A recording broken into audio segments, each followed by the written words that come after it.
শ্ৰমিকবিলাক আমাক প্ৰতিশ্ৰুতি দিছিল যোৱাটো দিনত এটা প্ৰতিশ্ৰুতি পালন নকৰিলে তেওঁলোকে জনজাতি মৰ্যাদা প্ৰদান নকৰিলে চাহ শ্ৰমিকৰ মজুৰি ৫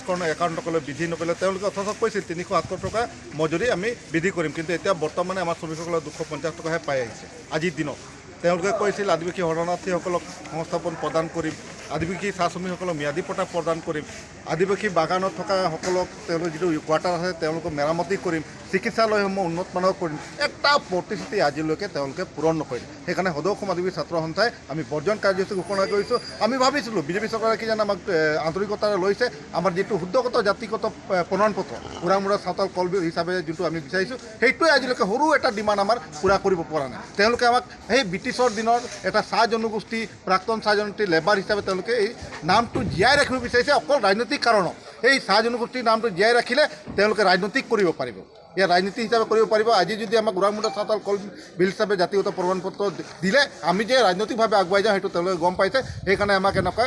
তেওঁলোকে প্ৰমাণপত্ৰ দি আহিছে এই প্ৰমাণপত্ৰ আমি কেতিয়াও গ্ৰহণ নকৰোঁ আৰু ইতিমধ্যে সদৌ অসম আদিবাসী ছাত্ৰ সন্থাই আমি সিদ্ধান্ত গ্ৰহণ কৰিছোঁ হিমন্ত বিশ্ব শৰ্মা ডক্টৰ হিমন্ত বিশ্ব শৰ্মা মুখ্যমন্ত্ৰী য'তে আদিবাসী অধ্যুষিত বাগিচা আৰু আদিবাসী অধ্যুষিত অঞ্চলত যাব আমি তেখেতক মানে তীব্ৰ প্ৰতিবাদ কৰিম আৰু অহাটো দিনত যি ২৪ তাৰিখে তিনিচুকীয়াত যাম আমি সদৌ অসম আদিবাসী ছাত্ৰ সন্থাই তাতে গৈ তীব্ৰ প্ৰতিবাদ কৰিবলৈ ইতিমধ্যে সিদ্ধান্ত গ্ৰহণ কৰিছোঁ আৰু য'তেই যায় এই BTR অঞ্চলত য'তেই নিৰ্বাচনত হিমন্ত বিশ্ব শৰ্মা সোমাব নেতা পালি নেতাসকলে সোমাব আদিবাসী ছাত্ৰ সন্থাই কিন্তু তীব্ৰ প্ৰতিবাদ কৰিব আৰু আদিবাসী ছাত্ৰ সন্থাৰ কেডাৰসকলৰ পৰা তীব্ৰ প্ৰত্যাহ্বান গ্ৰহণ কৰিবলৈ তেওঁলোকে সক্ষম হৈ থাকক।